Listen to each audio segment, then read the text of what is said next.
Tudo bem com vocês? Vamos então para a nossa primeira aula do segundo bimestre, que fala sobre magnetismo.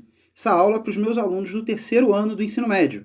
Iremos ver aqui sobre a apostila que eu entreguei para vocês. Então, vamos começar com a primeira parte, que é propriedades magnéticas. Temos 3 propriedades magnéticas: a atração, a repulsão e a inseparabilidade dos polos. A letra não está muito boa, mas dá para vocês entenderem, né? Então sabemos que os ímãs, eles podem ser atraídos por outros ímãs. O que faz essa atração funcionar é a força magnética. Vamos então desenhar aqui um ímã, desenhar outro ímãzinho aqui. Era para ficar retangular, mas não tem problema. E a propriedade de atração dos ímãs é quando eles fazem uma força para se unir, para se juntar. Essa é a atração. Mas como funciona isso? Bem, o ímã tem 2 polos, o polo norte magnético e o polo sul magnético. Não confundir com polos geográficos, polo norte geográfico, polo sul geográfico, tá bom? Então são o polo norte magnético e o polo sul magnético. Para eles se atraírem, uma extremidade do ímã, que se a gente for considerar que seja o polo sul, precisa que a outra extremidade do outro ímã seja um polo contrário, de nome contrário. E que nesse caso, essa extremidade aqui está como o polo norte. Então, o polo sul se une com o polo norte, causando a atração entre os 2 ímãs. Ou seja, eles vão ficar unidos. Se você pegar 2 ímãs e colocar próximo um do outro e sentir que eles estão querendo se unir, é porque as extremidades desses ímãs estão com polos diferentes. E como seria a repulsão? A repulsão seria através dos polos de mesmo nome, tá? Então aqui nós temos 2 ímãzinhos, em formato retangular mesmo. Se aqui eu tenho norte e aqui eu tenho sul, nessa extremidade, então nessa extremidade que está próximo do outro, eu tenho que ter o polo sul também. Com isso eu não vou ver mais a atração, eu irei ver a repulsão. Então a atração e repulsão depende apenas de como que está orientado os polos magnéticos. Mas uma outra propriedade muito importante dos ímãs é justamente sobre esses polos magnéticos. Eles são inseparáveis, ou seja, eles não se separam. Mesmo que você tenha, vamos desenhar aqui, um ímã, e esse ímã você chegue e parta ele aqui no meio, aqui tem um polo norte e aqui tem o polo sul, você quebrou o ímã bem aqui no meio. Você esperaria então que de um lado ficasse somente a parte de polo norte e do outro lado apenas a parte de polo sul, correto? Mas isso não ocorre, tá? Você não consegue separar os ímãs. Ah, professor, então o que acontece? Acontece é o seguinte, você quebrou o ímã, correto? Então vou desenhar aqui a mão livre mesmo, para desenhar lá o quebradinho que está ali, né? Pronto. Aqui estava o polo norte, correto? Você quebrou e aqui é polo sul. Da outra parte também ocorre. Então você quebrou o ímã, está aqui a parte quebrada, e aqui você tem o polo sul e aqui você tem o polo norte, né? Na verdade não, nesse caso aqui, o polo se inverte, né? O sul vem para cá e o norte vem para cá. Façam esse experimento, pegue um ímã, quebre e tente juntar no local que você quebrou. Ele não se junta no local que você quebrou, tá? Eles trocam polo, você vai encontrar ali uma repulsão entre os ímãs. Mas, bem, é exatamente o que importa, é que é exatamente isso que ocorre. Quando você quebra um ímã, você cria novos 2 ímãs com outros 2 polos. E não importa quantas vezes você separar o ímã no meio, você não vai nunca conseguir separar os 2 polos, criando, por exemplo, um ímã somente de um polo magnético, o chamado monopolo magnético.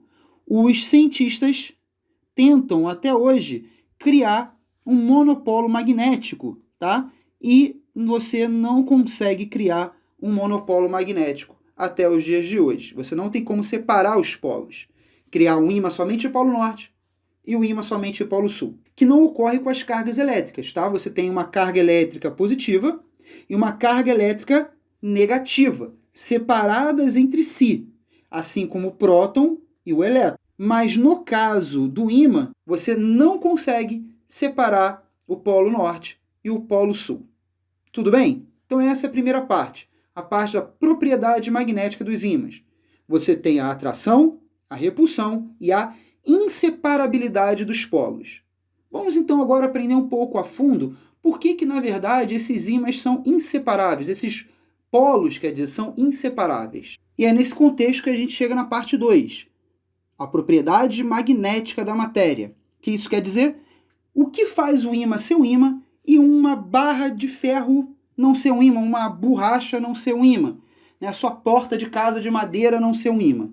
Por que aquela pedra que atrai e repele outras pedras, não consegue ter os seus polos separáveis, pode ser um ímã e as outras coisas não podem? E tem mais, tem uma pergunta a mais nisso tudo. Será que eu posso transformar qualquer material em ímã, ou seja, qualquer material ter propriedade magnética? Para isso a gente precisa entender um pouquinho mais sobre a matéria. A matéria que eu digo não é matéria de física, tá? Mas é uma constituição da matéria em si. Então, olha só. Como vocês podem ver na apostila de vocês, o que a gente tem aqui, vamos supor que seja um ímã, tá? Isso aqui é um ímã. Ou seja, ele tem propriedades magnéticas, atração, repulsão e inseparabilidade dos polos. O que tem dentro do ímã que caracteriza ele como ímã?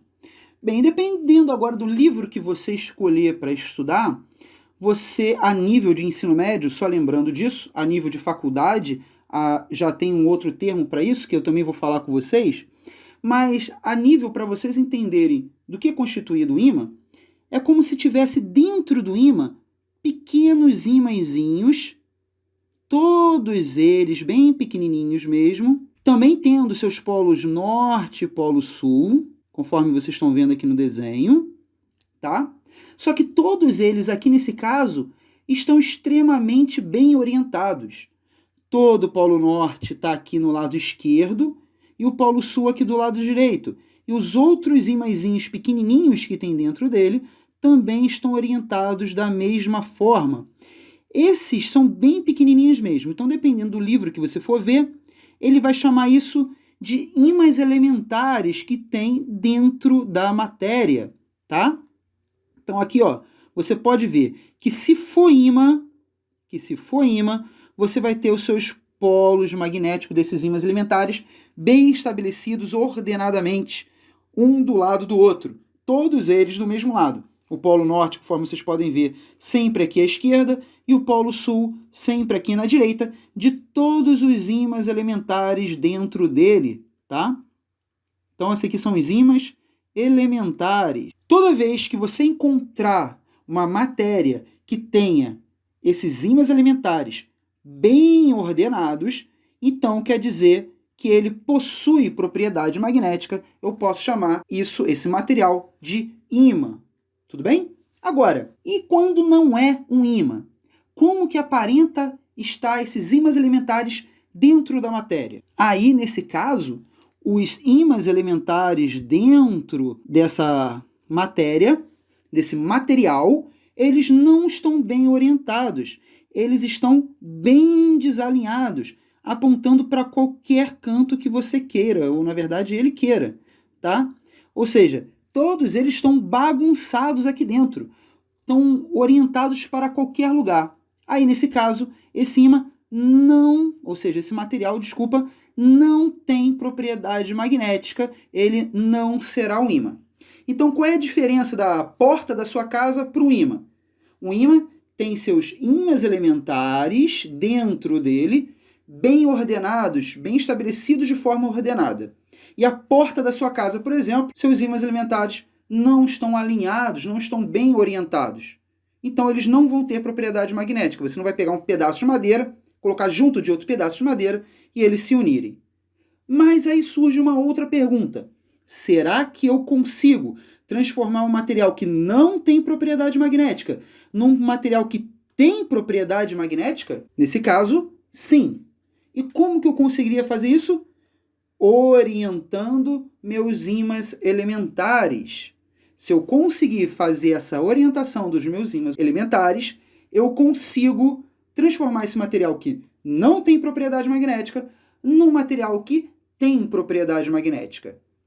Mas, professor, afinal de contas, o que são esses ímãs elementares? Bem, aí isso você já vai ver um pouquinho mais a fundo se você for fazer faculdade de física na universidade. Então, se você for fazer física, só para lembrar um pouquinho, você tem os elétrons circulando os átomos, tá? Só que esses elétrons, eles não estão paradinhos, eles também se movem também no movimento de rotação e tudo mais. Isso se chama spin do elétron. E é esse spin do elétron que é mais ou menos, de uma forma que dá para explicar um pouquinho melhor para vocês, os ímãs elementares, como que eles estão orientados dentro da rede que forma a matéria, tá? Tem materiais que são mais suscetíveis de você conseguir transformar em ímãs, ou seja, materiais que podem produzir propriedade magnética. Que materiais são esses? São os materiais que são compostos por ferro. O ferro você consegue transformar muito bem ele no material que tem propriedade magnética de uma forma super fácil. Existem outros materiais que você também consegue fazer isso? Sim, existe. Mas o ferro é o mais fácil de todos para você fazer isso. Se você pegar o ferro e colocar próximo, não precisa encostar, colocar próximo de um ímã, você já alinha os seus ímãs elementares. E ele se transforma, nessa ocasião, também num ímã. Tanto que ele vai agarrar no ímã. Esses materiais são chamados de ferromagnético. Os materiais ferromagnéticos têm a propriedade de atração contra os ímãs. Aí já tem outros materiais, chamados diamagnéticos, que têm uma propriedade contrária. Todo o local que você for colocar ele no ímã, ele se repele. No caso, o ferro magnético, todo local que você virar para o ímã, ele se atrai. Tá? Então, no caso, vamos só nos concentrar com o ferro, que é o que mais interessa. Se você tem uma bolinha, vamos colocar aqui, você tem uma bilha, uma bola de aço. Aço é 95%, se eu não me engano, 97% constituído de ferro, tá?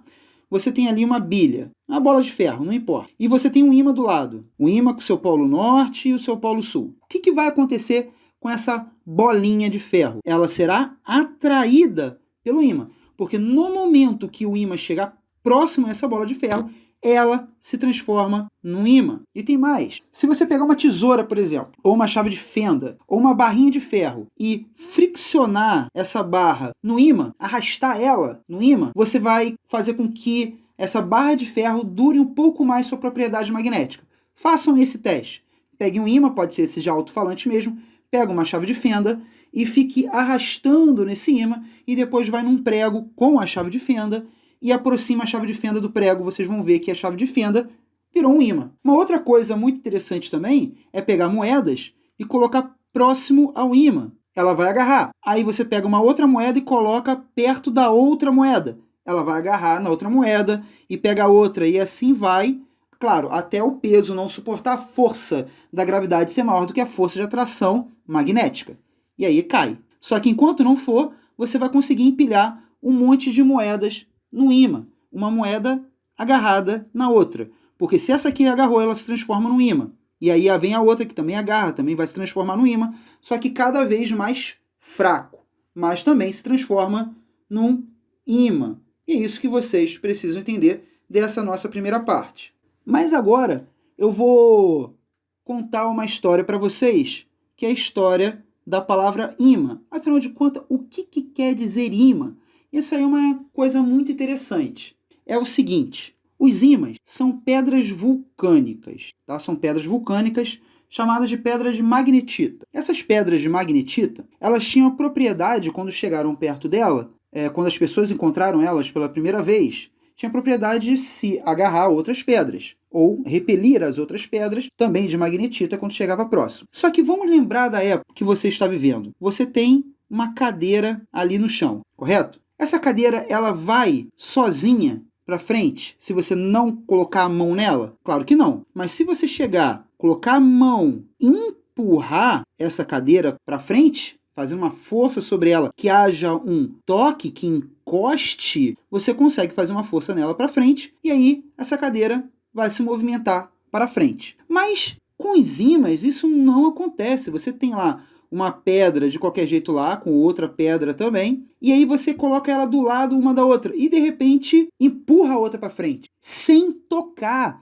sem que haja toque. Então as pessoas mais antigas acabavam observando isso e achavam isso sobrenatural, realmente sobrenatural.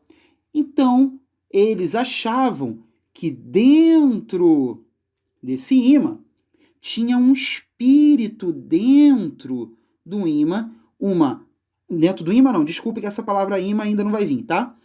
Uma alma dentro dessa pedra, que quando chegava perto de outra pedra também de magnetita, que também tinha uma alma dentro dela, essa alma perturbava a outra, saía de dentro, tipo tentáculos espirituais de dentro dela. Aqui está os tentáculos espirituais, e uma empurrava a outra através desses tentáculos espirituais. Mas, professor, por que eles pensavam nisso? Ora, vamos colocar a cabeça para funcionar e pensar um pouquinho. Como que uma coisa pode tocar a outra sem que você veja? Somente se for espírito, correto? Então, se for o espírito, você consegue encostar sem que as pessoas normais, que não têm contato com o espiritismo, consigam observar esse espírito. Então, como que a ciência ainda era muito ligada com a parte religiosa, a melhor explicação que nós tínhamos, então, no momento, é que essa alma, ou seja, esse imã, se você for ver, a palavra imã é a palavra alma, tá? Elas são sinônimos, se não me engano, é tradução do grego. Eu não lembro agora direito, mas depois eu pesquiso um pouquinho melhor isso. Na verdade, eu podia pesquisar antes de gravar o vídeo, mas eu acho que é por aí mesmo.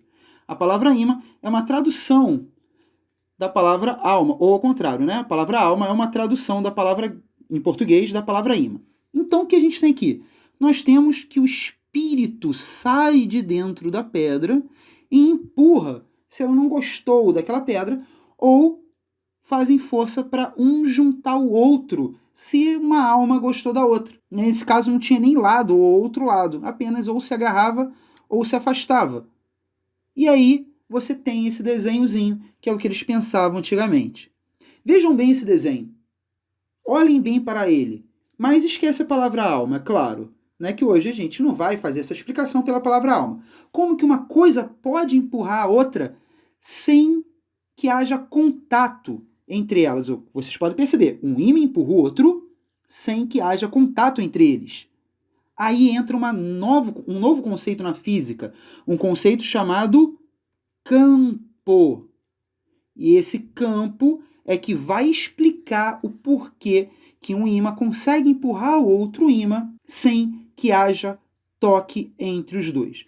E, na verdade, esse contexto vai explicar muito mais sobre como que um planeta pode também ficar em torno do Sol sem que o Sol toque no planeta para que isso aconteça. Newton não explicou isso, mas depois vem outro físico e explica justamente isso. Eu vou falar sobre isso no próximo vídeo. Por enquanto, a gente fica somente com esse aqui. Por favor, não esqueçam de fazer os exercícios e também ler a apostila. Alguns alunos me perguntaram sobre as questões da apostila, se eu poderia mandar o gabarito. Eu disse que iria, mas eu não vou. Não vou com o objetivo. Eu não fiz todos os exercícios da apostila. Quando nós voltarmos para a sala de aula, eu vou fazer os exercícios que eu não fiz no vídeo para que a gente possa relembrar. Caso a gente consiga ainda ter uma prova de forma presencial, aí sim vocês vão ter uma revisão através dessas aulas de resolução de exercício, dos exercícios que eu não fiz nos vídeos. Tudo bem? Então a gente deixa esse contexto aqui de campo em aberto, vocês podem estudar por conta própria e é até bom, e no próximo vídeo a gente explica um pouquinho melhor sobre isso. Tudo bem? Se cuidem e fiquem em paz.